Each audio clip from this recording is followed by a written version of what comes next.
कोई अनुष्ठान जानते हैं। एलईडी वालों से कहिए एलईडी चालू करवाएं। ना आपको मंत्र आ रहा है,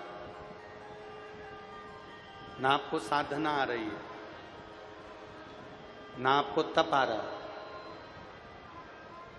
तो कुछ भी नहीं आता आपको, तो शिव महापुराण की कथा कहती है एक लोटा जल लेकर देवाधिदेव महादेव के मंदिर तक जाना प्रारंभ करो, सारी तप साधना का पुण्य फल आपको प्राप्त हो जाए। माना हमें तप नहीं आता, माना हमें साधना नहीं आता, माना हम मनुष्य की देह में जन्म लिए हैं तो हम इतनी तप साधना नहीं कर सकते, हम माता द्रौपदी जैसी तप साधना नहीं कर सकते। माता द्रौपदी के मुख से 3.5 करोड़ बार भगवान कृष्ण का नाम निकलता था। माता द्रौपदी के मुख से 3.5 करोड़ बार भगवान कृष्ण का नाम निकलता था। माना हम माता द्रौपदी जैसी तप साधना नहीं कर सकते, हम प्रहलाद जैसी घोर तपस्या नहीं कर सकते, हम ध्रुव जैसी अखंड तपस्या नहीं कर सकते, पर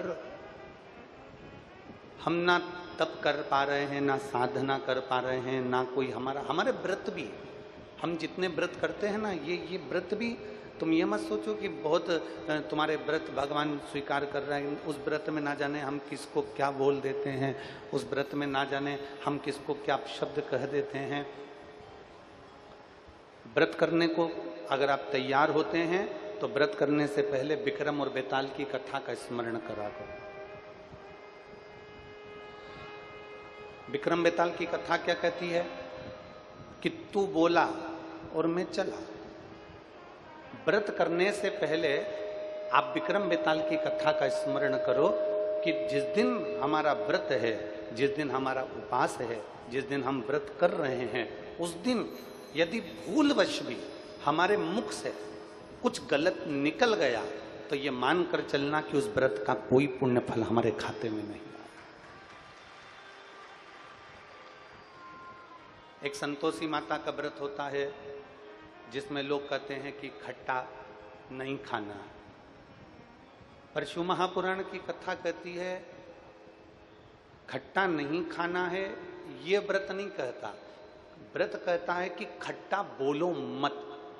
जिस दिन हमारा व्रत है, जिस दिन हम उपास कर रहे हैं, जिस दिन हम व्रत धारण कर रहे हैं, जिस दिन हम व्रती हैं, जिस दिन हमने सोमवार का व्रत करा, मंगलवार का व्रत करा, बुधवार का व्रत करा, गुरुवार का व्रत करा, शुक्रवार शनिवार का व्रत करा, जिस दिन हम कोई श्रेष्ठ व्रत करते हैं, पशुपतिनाथ का व्रत कर रहे हैं, तीज का व्रत कर रहे हैं, चतुर्थी का व्रत कर रहे हैं, छठ का व्रत कर रहे हैं, जिस दिन हमारा व्रत है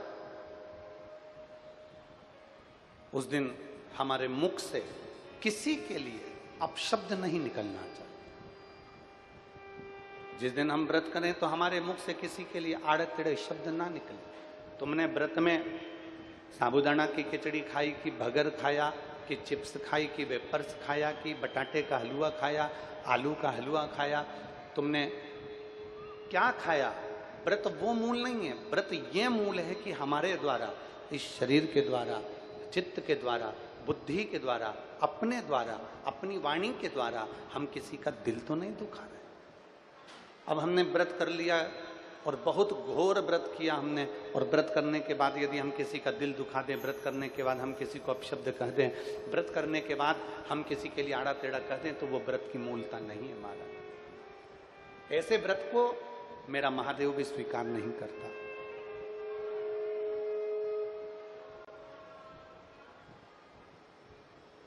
शिव महापुराण की कथा तो यहां तक कहती है कि व्रत तुम्हारा अगर कल है तो एक दिन पहले तुम्हारे मन में ये विचार आ जाना चाहिए कि मैं किसी को अपशब्द नहीं कहूंगा, मैं किसी को आड़ा टेढ़ा नहीं बोलूंगा, मैं अपनी वाणी से किसी को चोट नहीं पहुंचाऊंगा। व्रत करो पर व्रत में किसी का दिल ना दुखे। एक तो बड़ी मुश्किल से तो ये मानव का देह मिलता है, और बड़ी मुश्किल से यह मानव का देह प्राप्त हो गया, और उस देह को प्राप्त करने के बाद भी अगर हम छल में, कपट में, बेईमानी में, प्रपंच में अपनी जिंदगी को अगर निकाल रहे हैं तो वो बेकार। एक बहुत